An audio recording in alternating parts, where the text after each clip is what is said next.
Parliament যাতে truly যাতে বাংলাদেশের সমস্ত মানুষকে রিপ্রেজেন্ট করে, এটা আজকে কোনো এজেন্ডা ছিল না। এটা উনি বিরোধী দলীয় নেতা এবং জামাত ইসলামীর আমির, উনি যারা নেতৃস্থানীয় এডিটর তাদেরকে উনি ওনার বাসায় ডেকেছিলেন জাস্ট একটা মত বিনিময় করার জন্য। তো উনি প্রথমে একটু ব্রিফ একটা স্পিচ দিয়েছেন, দেওয়ার পরে অনেক সাংবাদিক যারা নেতৃস্থানীয় এডিটর তারা কথা বলছেন। এডিটরদের মধ্যে মাহমুদুর রহমান ছিলেন, আপনি জানেন উনি ন্যাশনাল এডিটর্স কাউন্সিলের উনি প্রেসিডেন্ট, উনি কনভেনার, উনি কথা বলেছেন। মাহফুজ আনাম ছিলেন ডেইলি স্টারের এডিটর এবং আগে এডিটর্স সম্পাদক পরিষদের উনি প্রধান ছিলেন, উনি কথা বলেছেন। মারুফ কামাল খান কথা বলেছেন, বাংলাদেশে প্রতিদিনের বাংলাদেশের উনি এডিটর। তারপরে মোস্তফা কামাল মজুমদার উনি কথা বলেছেন। আরও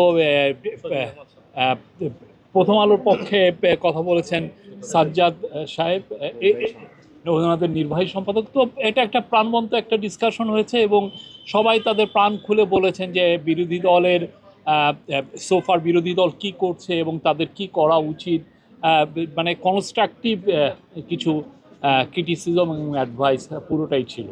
আমি বলবো যে এটা 2 ঘন্টার খুবই প্রাণবন্ত একটা আলোচনা হয়েছে। এবং জামাতের আমির তো প্রথম 6 মাসে তাদের পারফরমেন্স, গভর্নমেন্টের পারফরমেন্স, মিডিয়া ফ্রিডমের কথা বলেছেন যে বাংলাদেশে এখনও সেই সত্যিকার অর্থে মিডিয়া ফ্রিডম আসেনি, বা জুডিশিয়াল ফ্রিডমের কথা বলেছেন, সেখানেও কিছু ব্যর্থ হয়েছে সেগুলোর কথা বলেছেন।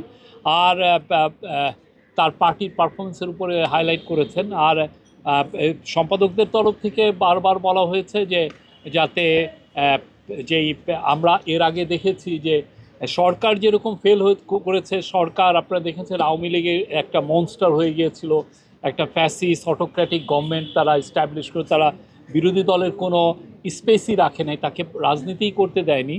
আর ঠিক তেমনি আগে বিরোধী দলও যে খুব রেসপন্সিবলি বিহেভ করেছে তা না। বিশেষ করে আপনি জানেন 91 থেকে 96 শেখ হাসিনার যে আওয়ামী লীগ, তারা সত্যিকার অর্থে বাংলাদেশে যে পার্লামেন্টকে দাঁড়াতেই দেয়নি, তারা কথায় কথায় ওয়াকআউট করেছে, কথায় কথায় হরতাল ডেকেছে। ফলে বাংলাদেশের যে রেসপন্সিবলি যে বিরোধী দলেরও বিহেভ করার কথা সেটা তেমন একটা হয় না।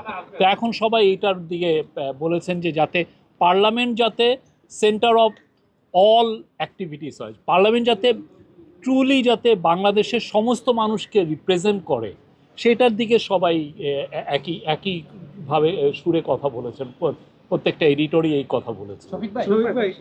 ভারত প্রধানমন্ত্রীর সফর বা ভারতের সম্পাদক এই বিষয়ে মাননীয় বিরোধী দলের নেতা বলেছেন যে তারা গতকাল 11 দলীয় যে মোর্চা আছে তাদের সাথে ওনারা মিটিং করেছেন, ওনারা সেইখানে তাদের এই অবস্থানটা ব্যক্ত করেছেন। উনি এইখানে একটু এলাবোরেট করে কিছু বলেন।